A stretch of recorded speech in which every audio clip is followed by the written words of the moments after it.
Déco dans le présent pour mieux construire l'avenir. La chronique d'Interentreprise avec Francette Florimond.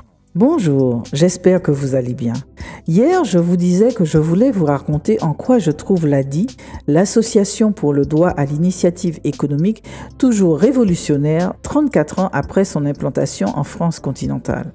Que Maria Novak, sa créatrice, alors banquière, ait eu l'intuition que cet instrument financier découvert au Bangladesh, servant à financer les fabricantes de tabourets dans un village, pouvait concerner la France aussi, est déjà osé. Souvenez-vous, la France se vit comme une grande puissance, les yeux rivés sur les performances de ses 40 plus grandes entreprises qui forment le CAC 40, ne voulant pas voir que derrière elles, il n'y a pas d'entreprise intermédiaire, peu de PME, mais une horde de TPE. Ce qui est révolutionnaire, c'est le nom que Maria Novak a imaginé pour cette association. Il résonne encore fort aujourd'hui. C'était en effet culotté qu'une présidente d'association, connaissant parfaitement tous les rouages de la haute finance, proclame que chacun, quelle que soit sa condition, son genre, son âge, sa couleur de peau, qu'il soit diplômé ou même ne sachant que lire, écrire et compter, a le droit de prendre des initiatives économiques.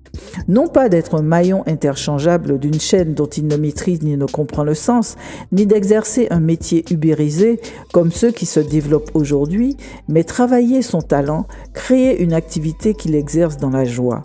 Parce que la joie, c'est ce qui transpire à l'ADI. Imaginez le monde économique français voilà 34 ans, dominé par quelques grands industriels qui ne voyaient le reste de la population que comme des bras destinés à développer leurs propres affaires. Aujourd'hui, les nouveaux capitaines d'industrie ressemblent furieusement aux anciens.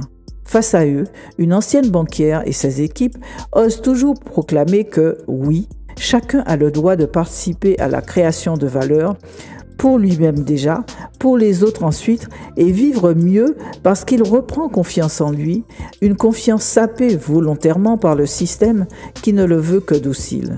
Aujourd'hui, dans cette période de mutation profonde où les dirigeants tentent d'imposer la gouvernance par l'emploi, même si cette occupation abétit et est sous-payée, en cette période où la restriction des libertés semble être la règle sans que cela n'émeuve, réaffirmer que chacun a le droit de prendre des initiatives économiques, d'imaginer son propre chemin, est plus que jamais révolutionnaire. À demain, prenez soin de vous.